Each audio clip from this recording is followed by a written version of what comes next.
नमस्कार साथियों, स्वागत है आप सबका आपके अपने YouTube channel be good classes में। दोस्तों, अपन जो फर्स्ट ईयर की नई पीडीएफ है एम्प्लॉयबिलिटी स्किल्स की, उसके जो पूरी सीरीज है, पूरी निम्मी की जो पीडीएफ है उसका संपूर्ण पूरा हल कर रहे हैं। तो अपन जो अपने ये चैप्टर हैं, इनमें से अपन ने कितने चैप्टरों को कंप्लीट कर लिया है पहले उस पर नज़र डाल लेते हैं।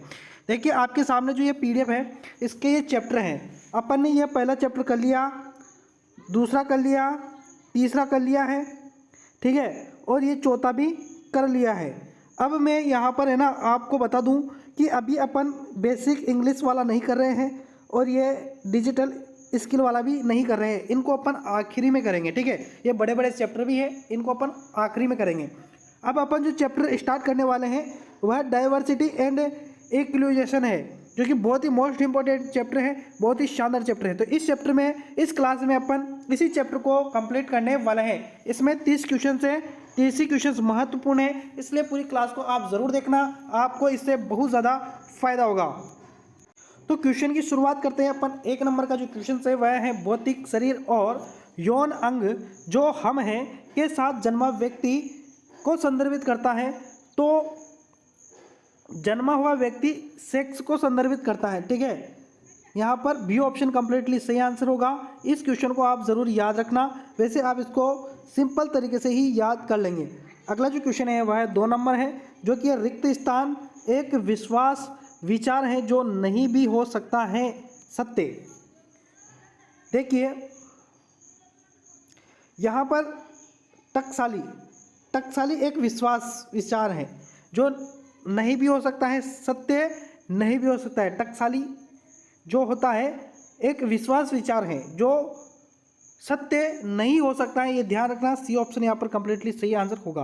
देखिए, इसका आंसर जो है ना टकसाली, अगर आपको समझ में नहीं आ रहा है तो इसको इंग्लिश में भी आप याद रख सकते हैं, स्टेरियोटाइप, ठीक है। ध्यान रखना, इसको हिंदी और इंग्लिश दोनों में याद रखना। टकसाली आप भूल सकते हैं, इसलिए यहाँ पर स्टेरियोटाइप जरूर आप याद रख सकते हैं।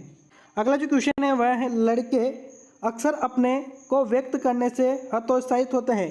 तो देखिए, लड़के जो होते हैं ना, वह जो अपनी भावनाएं होती है ना, उनको व्यक्त करने में हतोत्साहित होते हैं, अपनी भावनाएं कम बांटते हैं ना, ध्यान रखना। अगला जो क्वेश्चन है वह है भले ही रूपा अपने काम में अधिक कुशल है, ठीक है। भले ही रूपा जो है वह अपने काम में अधिक कुशल है, लेकिन उसका प्रबंधक अधिकांश क्षेत्र यात्रा से संबंधित परियोजना रमेश को देता है, ठीक है। यह कुशल कौन है? रूपा है, लेकिन फिर भी क्या करता है, जो प्रबंधक है वह अधिकांश क्षेत्र यात्रा से संबंधित परियोजनाएं जो है वो रमेश को देता है। यह का उदाहरण होता है, तो यह किसका उदाहरण होता है? तो यह टकसाली का उदाहरण होता है।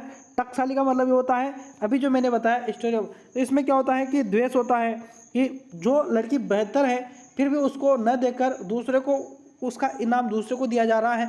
आप भले ही कितना ही अच्छा काम कर रहे हो, लेकिन उसका फ़ायदा किसी दूसरे को मिल रहा है, तो उसको क्या कहेंगे? उसको टकसाली कहेंगे। ए ऑप्शन यहाँ पर कंप्लीटली सही आंसर हो जाएगा। अगला क्वेश्चन से, अजीम नृत्य सीखना चाहता है और लैंगिक रूढ़िवादी को चुनौती देना चाहता है। यह पूरी तरह से रिक्त स्थान है। तो यह पूरी तरीके से क्या है? तो यह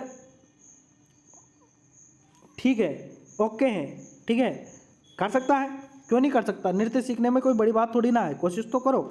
अगला क्वेश्चन है, रिक्त स्थान विभाजन का कारण बन सकता है लोग, समुदाय और परिवार। तो विभाजन का कारण कौन बन सकता है? गुस्सा या भेदभाव? भेदभाव यहाँ पर कंप्लीटली सही आंसर रहेगा। भेदभाव करने से क्या होता है कि दरार पड़ सकती है। कोई भी चीज़ हो, कोई भी संबंध हो, उसमें क्या होता है, अगर भेदभाव करोगे तो दरार पड़ जाएगी।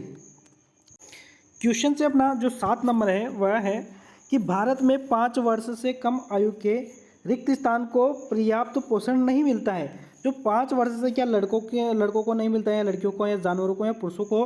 तो देखिए, यहाँ पर जो आंसर होगा वह बी ऑप्शन होगा कि लड़कियाँ जो होती है ना, 5 वर्ष से कम आयु की जो लड़कियाँ होती है उनको पर्याप्त पोषण नहीं मिलता है भारत में, ठीक है। ये ध्यान रखना, लड़कियाँ यहाँ पर कंप्लीटली सही आंसर होगा। अगला जो क्वेश्चन है वह है भेदभाव एक व्यक्ति को महसूस करा सकता है। भेदभाव, अगर आपसे कोई भेदभाव कर रहा है तो आपको कैसा महसूस होगा, यह सोचकर आप इसका आंसर दे सकते हैं। तो यहाँ पर अलग करना, यानी कि अलग करने का भाव कर सकता है कि आपको ऐसा लगेगा कि ये लोग हमको अलग समझते हैं ना। यहाँ पर अलग करना, सी ऑप्शन कंप्लीटली सही आंसर होगा। इंग्लिश में मैं बता दूं कि अलग करने को क्या कहते हैं, डिवाइड कहते हैं। डिवाइड यहाँ पर होगा, अगर इंग्लिश में आ जाता है तो डिवाइड आप कंप्लीटली आपका सही आंसर हो जाएगा। अगला क्वेश्चन से, जूली की त्वचा, जूली जो लड़की है उसकी जो त्वचा है के रंग के कारण उसके साथ अलग व्यवहार किया जाता है, यह है। जो जूली का जो त्वचा का रंग होगा वो या तो काला हो सकता है या किसी भी प्रकार का हो सकता है, तो उसके जो रंग के कारण उससे अलग व्यवहार किया जाता है। तो यह क्या किया जा रहा है उसके साथ, तो यह भेदभाव किया जा रहा है उसके साथ, है ना। उसका रंग अगर काला है तो उसके साथ उस भेदभाव किया जा रहा है, ठीक है। अगला जो क्वेश्चन आपके सामने है वह है कि अजा कहती हैं कि महिला पुरुषों की तुलना में बेहतर शिक्षक होती है। जो महिलाएं होती हैं वह पुरुषों की तुलना में बेहतर शिक्षक होती हैं। सुनीता ने उसे रोका और कहा कि आप ऐसा कुछ नहीं कह सकते, क्योंकि यह क्या है, यह क्या है, तो यह एक भेदभाव है। आप क्या कह रही हो कि पुरुषों से बेहतर महिलाओं को बता रही हो, इसका मतलब ये है कि आप महिलाएं और पुरुषों में भेदभाव कर रही हो। दोनों ही एक जैसे होते हैं, दोनों ही बेहतरीन शिक्षक होते हैं, इसलिए यहाँ पर डी ऑप्शन कंप्लीटली सही आंसर होगा। अगला क्वेश्चन से, समानता का अर्थ है कि एक ही स्थिति में लोगों के पास रिक्त स्थान है। तो देखिए यहाँ पर भी डी ऑप्शन कंप्लीटली सही, समान अधिकार, वही स्थिति, वही अवसर। समानता का अर्थ क्या है, सभी को, सब लोगों के पास क्या हो, समान अधिकार हो, वही स्थिति हो जो सबके पास है, वही अवसर हो जो सबको मिल रहे हैं, ठीक है। तो यहाँ पर इन सब कंप्लीटली सही आंसर होगा। अगला क्वेश्चन से जो कि है 12वें नंबर का, उनकी लिंग पहचान के बावजूद, यानी कि लिंग पहचान यानी कि महिला है या पुरुष है, तो सभी लोगों को समान अधिकार मिलने चाहिए, यह कहा जाता है। तो यह लिंग भेदभाव में कहा जाता है या लैंगिक समानता में कहा जाता है। यहाँ पर सी करके मत आना, गलत हो जाएगा। यहाँ पर ए ऑप्शन कंप्लीटली सही आंसर होगा, लैंगिक समानता। लैंगिक समानता में सभी लोगों को समान अधिकार मिलने चाहिए, यानी कि महिलाओं को जो समान अधिकार मिल रहे हैं वही पुरुषों को भी मिलना चाहिए, और जो पुरुषों को मिल रहा है वही महिलाओं को भी मिलना चाहिए। अगला क्वेश्चन है, महिला और पुरुषों को अक्सर समान वेतन नहीं दिया जाता है, समान कार्य के लिए वेतन इसे के रूप में जाना जाता है। तो देखिए, महिलाओं को कहीं पर वेतन कम मिलता है और पुरुषों को अधिक मिलता है, तो ऐसा नहीं होना चाहिए। सभी को वेतन, समान कार्य के लिए वेतन इसके रूप में जाना जाता है। तो देखिए यहाँ पर वेतन का अंतर, इसको क्या कहते हैं, वेतन का अंतर कहते हैं कि महिलाओं को कम और पुरुषों को अधिक दिया जा रहा है। अगला क्वेश्चन से, नीना का जन्म दिव्यांग के रूप में हुआ। दिव्यांग के रूप में किसका जन्म हुआ, नीना का जन्म हुआ। उसके शिक्षकों को उसके साथ व्यवहार करना चाहिए, तो किस तरीके का व्यवहार करना चाहिए, उसके साथ समान रूप से व्यवहार करना चाहिए। जो बाकी विद्यार्थियों के साथ व्यवहार किया जा रहा है उसी प्रकार से उसके साथ भी व्यवहार किया जाना चाहिए। ऐसा नहीं सोचना चाहिए कि यह अपंग है या यह दिव्यांग है। अगला क्वेश्चन से, अनीता और उसकी जो साथी है को समान कार्य के लिए समान वेतन दिया जाता है, यह का एक उदाहरण, अच्छा उदाहरण है। तो यह क्या, किसका उदाहरण है, तो यह जो उदाहरण है यह लैंगिक समानता का उदाहरण है कि सभी को क्या कर रखा है, एक जैसा रख रखा है, लैंगिक समानता है। साथी पुरुष हो सकता है, अनीता महिला कैंडिडेट है। अगला क्वेश्चन है, कार्यस्थल एक ऐसी जगह है जहां विभिन्न पृष्ठभूमि के कर्मचारियों को काम पर रखा जाता है और वे काम करते हैं एक सुरक्षित और सम्मानजनक वातावरण में। यह एक का उदाहरण है। देखिए यह किसका उदाहरण है, तो यह विविधता का उदाहरण है, ये ध्यान रखना। अगला जो क्वेश्चन है वह है, विभिन्न लिंग जाति वर्ग के लोग संस्कृति, उम्र, शारीरिक बनावट, शिक्षा समानताओं को महसूस करना चाहिए। तो यहाँ पर सुरक्षित और आदरणीय, बी ऑप्शन कंप्लीटली सही आंसर होगा। अगला क्वेश्चन से, एक विविध कार्यस्थल बढ़ाता है। तो जो विविध कार्यस्थल जो होता है वह किसको बढ़ाता है, वह उत्पादकता को बढ़ाता है, ज़्यादा से ज़्यादा चीज़ें का निर्माण वहाँ पर होता है। अगला क्वेश्चन है, तन्वी की टीम में विविधता लाने में कई बाधाएं हैं, कार्यबल इससे हो सकता है।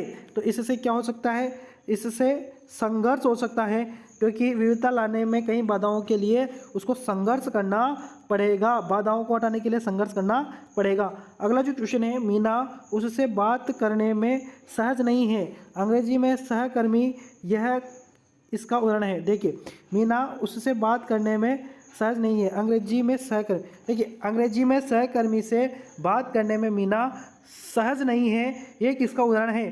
तो यह जो उदाहरण है यह संचार रुकावट का उदाहरण है। मान लीजिए आपके ऊपर जो कर्मचारी हैं उससे बात करने में आपको दिक्कत आ रही है, आप इंग्लिश में नहीं बोल पा रहे हैं, ठीक है, तो इसको क्या कहेंगे? संचार रुकावट कहेंगे। जातीय बाधा नहीं कहेंगे, सांस्कृतिक बाधा भी नहीं कहेंगे और लिंग बाधा भी नहीं कहेंगे, ठीक है। अगला जो क्वेश्चन है वह है कि सम्मान के साथ लोगों को शामिल करने की प्रथा और सहानुभूति को रिक्त स्थान कहा जाता है, तो इसको जो कहा जाता है वह समावेश कहा जाता है। अगला क्वेश्चन है जो कि है 22 नंबर, कार्यस्थल पर खुशी और रिक्त स्थान के लिए एक समावेशी वातावरण की आवश्यकता होती है, तो यहाँ पर भी क्या आंसर होगा? विकास आंसर होगा, ठीक है। कार्यस्थल पर खुशी और विकास के लिए एक समावेशी वातावरण की आवश्यकता होती है, तो यहाँ पर बी ऑप्शन कंप्लीटली सही आंसर होगा। अगला क्वेश्चन है 23 नंबर जो कि है कार्यस्थल में समावेशन तब होता है जब कंपनी के प्रत्येक सदस्य को काम करने पर समान मिलता है। समान यानी कि समान मतलब कि होता है संभावना, समान संभावना मिलती है। अगला जो क्वेश्चन है वह है चेयरमैन के स्थान पर चेयर पर्सन शब्द का प्रयोग किया जाना चाहिए, यह रिक्त स्थान की प्रथा है, तो यह किसकी प्रथा है? तो यह जो है ना यह समावेश की प्रथा है, समावेश की प्रथा इसको कहा जाएगा। डी ऑप्शन यहाँ पर कंप्लीटली सही आंसर होगा। अगला क्वेश्चन है सुबीर सभी त्योहार कार्यस्थल पर ही मनाना चाहता है। सुबीर जो है ना वह अपने जो भी त्योहार है वह जहाँ पर काम करता है वहीं पर ही मनाना चाहता है। इससे पता चलता है कि वह क्या है? वह सहित है। वह क्या है? एक सहित व्यक्ति है। देखिए यहाँ पर इसको इंग्लिश में पढ़ना जरूरी है। सहित का मतलब होता है इंक्लूसिव। अगर आपको हिंदी में समझ में नहीं आता है तो इंग्लिश में आप समझ जाना, ठीक है।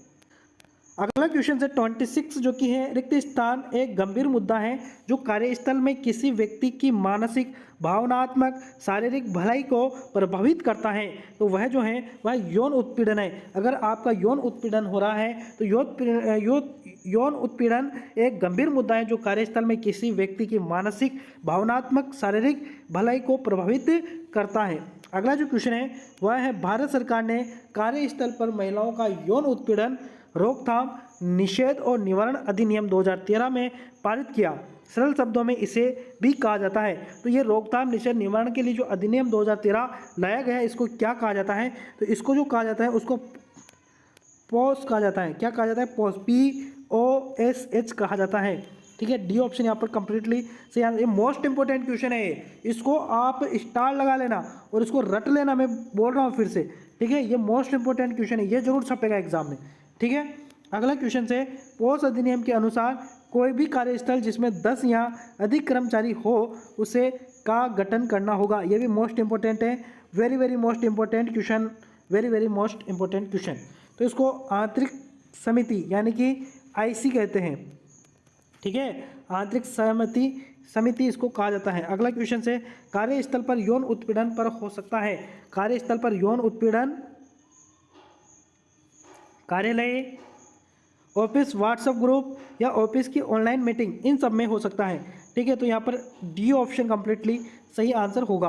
अगला जो क्वेश्चन है वह है पोस्ट के अंतर्गत एक कार्यस्थल है। पोस्ट के अंतर्गत एक कार्यस्थल है, तो पोस्ट के अंतर्गत जो एक कार्यस्थल है वह कार्यालय की जगह, काम के उद्देश्य से कर्मचारी द्वारा दौरान किए गए सभी स्थान या नियोक्ता द्वारा प्रदान किए गए परिवहन, ये सभी कंप्लीटली सही आंसर, यानी कि डी ऑप्शन यहाँ पर भी कंप्लीटली आपका सही आंसर होगा। तो यह चैप्टर भी आपका कंप्लीट हो जाता है। इसी क्वेश्चन के साथ नेक्स्ट क्लास में फिर अपन हाजिर होंगे और इससे आगे वाले चैप्टर को करने की कोशिश करेंगे। तो मिलेंगे नेक्स्ट वीडियो में, तब तक के लिए धन्यवाद, शुक्रिया।